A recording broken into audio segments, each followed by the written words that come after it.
All right, let's jump right in. Ready for a deep dive. Sounds good. Today, we're exploring this transcript you sent from an English learning podcast, all about sounding more natural and confident in casual conversations in English. Interesting. I think you'll like this one. Yeah. Yeah, there's some pretty cool ideas here. This podcast really goes straight into the difference between textbook English and how native speakers actually talk, you know? Oh, yeah, for sure. Like when you're learning, it's so easy to get stuck on all those grammar rules and trying to have perfect pronunciation. Right. But when you listen to native speakers, it's all about the flow and how you connect with the other person. That's so true. So one of the first things this podcast talks about is how native speakers use a ton of shortcuts and blend words together. Oh, like slang? Kinda, but it's more than just slang. It's Mhm. like, think about what are you? Native speakers usually say, what are ya? What idea? Yeah, exactly. Or instead of going to, we say gonna. And want to becomes wanna. Huh. I never thought about it like that. It's these little things you don't always find in textbooks, but they're super common. I see. So it's not really slang. It's just more like natural? Exactly. And the podcast argues that if you use these shortcuts, you actually sound more like a native speaker. That makes sense. Like, can you imagine if we pronounce every single word separately and perfectly? We'd sound like robots. Haha, totally. It'd be so weird and formal, like wearing a suit of armor to a casual party, right? Definitely not the vibe you want. So the idea is that using these shortcuts can make your English sound way more natural and fluent. What do you think? Yeah, I'm starting to see that. Now, here's where it gets really interesting.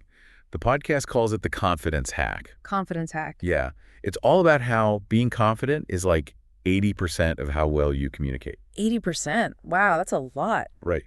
So what do you think that means in terms of speaking English? Like, what does it mean to be confident in English, especially when we're talking about these casual forms? Well, I guess it means not being so scared of messing up. Like not worrying about every grammar rule all the time and just focusing on getting your meaning across, you know?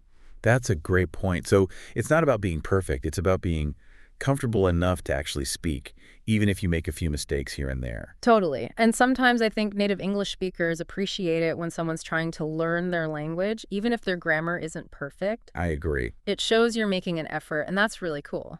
Absolutely. So we've got confidence as a key ingredient, and we've got these conversational shortcuts to help us sound more natural. But how do we actually start putting this into practice? Right. How do you actually, learn it? Well, the podcast mentions this technique called shadow speaking. Have you ever heard of that? Shadow speaking. No, can't say I have. So it's basically like becoming a language chameleon. You pick a piece of English audio or video, it could be a movie, a TV show, or even a podcast like ours. Got it. And you just listen to a short clip, pause it, and then repeat what you heard. Oh, like you're trying to copy them? Exactly. You try to match their pronunciation, their speed, even their tone of voice. So you're basically training your ear and your mouth to sound more natural. That's it. It's like you're creating your own little language lab using real-world English. I like that idea. Me too. And what I love about it is that you can pick anything you're interested in. Right, so it's not like boring textbook stuff. Not at all. You can learn English while watching your favorite shows or listening to music. It's super personalized. That's really cool. Okay, ready for another technique? This one's called the Daily 5-Minute Challenge. Daily 5-minute challenge. Okay, I'm intrigued. So it's super simple. Every day, you pick one new English phrase you want to learn, and then find a way to use it in a real conversation. So it's not just about learning the words, it's about actually using them. Exactly. The key is to get comfortable using new words and phrases in real-life situations. I like that it's only 5 minutes. Seems manageable. Right. It's like a tiny little commitment you can make every day, and over time, it can make a big difference. Small steps, big results. I like it. Now, we've talked about all the good stuff, the techniques, and the mindset shifts, but the podcast also talks about some common mistakes that English learners make, which can hold you back from sounding more natural. Oh, like what? Well, one of the big ones is translating word for word from your native language to English. Ah, yeah, I've definitely done that. So tempting to do, right? Right. But it often leads to weird phrasing that sounds a bit off. Makes sense. It's like trying to force puzzle pieces together that don't quite fit. Exactly. So instead of translating each word, try to focus on the overall meaning of what you want to say, and then think about how you'd say it naturally in English. So think in English. Yeah. Get those English gears turning in your brain. I'll try that. Now, another common pitfall is the fear of making mistakes. So many learners are terrified of sounding incorrect. Oh, I know that feeling. Right. But the truth is, everyone makes mistakes when they're learning a language. Even native speakers. Yeah. Think about it. When you were a kid learning your first language, you probably made tons of mistakes, but you didn't let that stop you from talking. That's true. I guess I never thought about it like that. It's all part of the process. So try to see mistakes as opportunities to learn and grow, not as something to be ashamed of. I'll try to remember that. Good. Now, the last pitfall the podcast talks about is speaking too formally all the time. So, like, always using perfect grammar? Kind of.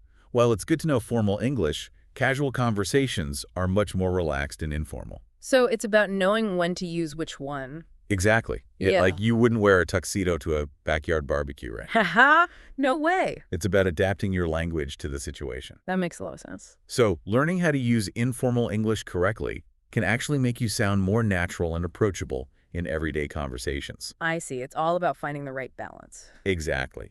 And you know what? I think that's a great segue into talking about how important it is to immerse yourself in authentic English content. Like, what do you mean by that? Oh, yeah, totally. It's like giving your brain a constant workout in English. Exactly. And there are so many fun ways to do it. Oh, yeah. Like what? Well, this podcast we're looking at has some ideas. They mention watching movies and TV shows without subtitles Makes sense. and listening to English podcasts. Naturally. Oh, and they also talk about recording yourself speaking English. Wait, really? Yeah.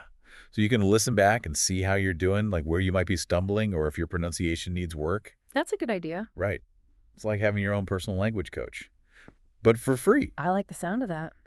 Now, you know what else is great for immersing yourself in English? What? YouTube. There are so many English language channels out there on any topic you can imagine. Oh, yeah, YouTube is amazing for that. And you can learn so much while you're watching. Plus, a lot of channels have those closed captions now. That's right. So you can read along if you need to, or slow down the playback speed if it's too fast. That's helpful. It's really like having personalized English lessons on anything you're interested in. And the best part is, it's all free. Exactly. Yeah. You can learn about anything you want while improving your English at the same time. Talk about a win-win. For sure. But, we should mention that this podcast we're deep diving into is really just one piece of the puzzle. Right. There are tons of other resources out there for learning English, like language exchange apps, online courses, even those good old-fashioned textbooks. Oh, definitely. It's really about finding what works best for you. Absolutely. Some people learn best in a classroom setting, while others prefer to learn on their own. Exactly. The key is to try different things and see what clicks for you. I agree. And don't be afraid to mix and match different approaches. Yeah. Like maybe you could do a structured online course and then watch English movies in your free time. That's a good idea, getting the best of both worlds. So with all these awesome tips and resources, what would you say is the most important takeaway for someone who really wants to master everyday English? That's a good question. What do you think? I think this podcast really emphasizes the importance of confidence and real-world practice. I agree.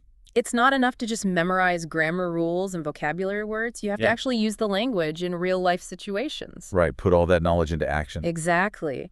And you have to immerse yourself in authentic English content as much as possible. And remember, it's a journey, not a destination. So true. So celebrate every little victory along the way. Yeah. Like, don't get discouraged if you make mistakes. Every new phrase you use, every conversation you have, every mistake you learn from, it's all part of the process. Absolutely. And don't be afraid to step outside your comfort zone. Yeah, the more you use English in real life, the more confident you'll become. It's like anything else, practice makes progress. You know, this whole thing about microlearning and consistency reminds me of a study I read about how our brains form new habits. Oh, really? Yeah. Apparently, repetition and consistency are super important for creating those new neural pathways. Basically, the more you practice something, the stronger those connections in your brain get. So it's like building a muscle, but for your brain. Exactly. And it applies to language learning, too. Right. Every time you use a new word or phrase, you're strengthening the pathways in your brain that are responsible for English. It's kind of mind-blowing, isn't it? Like, every little effort we make is literally rewiring our brains and making us more fluent. That's amazing. All right, so we've talked about confidence, conversational shortcuts, immersion, micro-learning. A lot of good stuff. I know. To wrap things up, I was wondering if we could leave our listener with one final thought-provoking question. Let me think. Something to really get them thinking and inspire them to take action. Okay, how about this? Think about one English phrase you've always wanted to use confidently in a conversation. Ooh, I like that. Maybe it's an idiom or a slang term or just a specific way of saying something. What's that one phrase and how can you commit to using it today? That's a great challenge. It's simple, but it encourages action. And you never know, maybe using that one phrase will open up a whole new conversation or a new opportunity. I love that. This deep dive has been so insightful. We've uncovered some real gems today. Yeah, some really practical tips. And I think the biggest takeaway is that anyone can master everyday English if they approach it with the right mindset and a willingness to practice. Couldn't agree more. So remember, embrace the process, celebrate those small wins, and most importantly, have fun along the way. Exactly. Learning English should be enjoyable. And don't forget, you're not alone on this journey. There's a whole community of English learners out there, all working towards the same goal. So true. And we're here to support you. So keep listening, keep practicing, and keep those questions coming. And until next time, happy learning. It really is more than just checking something off a list. It's like you're opening up this whole new way to connect with the world. Exactly. Being able to share your thoughts and your ideas, Yeah. your experiences, everything. With so many more people. Exactly. A much wider audience. It's pretty empowering when you think about it. It is, both personally and professionally, right? Oh, yeah, for sure. Like, imagine all the doors that could open for you if you felt totally confident speaking English. So many possibilities. It's true, whether it's for travel, for your career, even just for personal growth. It's like having this key to unlock all these opportunities. That's a great way to put it. And it all comes back to being willing to try, to step outside your comfort zone a little. Yeah. Embrace the learning process. Celebrate all those small wins. You know what this reminds me of? I was reading about this concept called linguistic relativity. Linguistic relativity. Yeah, it's the idea that the language we speak can actually shape how we think and how we see the world. Wow, that's pretty deep. I know, right? But it makes sense when you think about it. As you become more fluent in English, you're not just learning new words. Right. You're actually expanding your ability to understand and interact with the world in new ways. It's like you're seeing things from a whole new perspective. Exactly. And connecting with people on a much deeper level. That's amazing. So to wrap things up, I think we should encourage our listener to really embrace this whole journey of learning English. Absolutely. Be open to the challenges, celebrate those victories, and never stop exploring. Couldn't have said it better myself. And remember, you're not alone on this journey. There's a huge community of English language learners out there, all going through the same thing. A lot of us are in the same boat. Exactly. So don't be shy. Reach out, ask questions, share your experiences. It really helps to connect with others. So keep practicing, keep exploring, and most importantly, keep believing in yourself. You got this. We've had a great time on this deep dive today. Thanks for joining us. It's been fun. And remember, we're always here to help you on your English learning adventure. So keep those questions coming, and until next time, happy learning.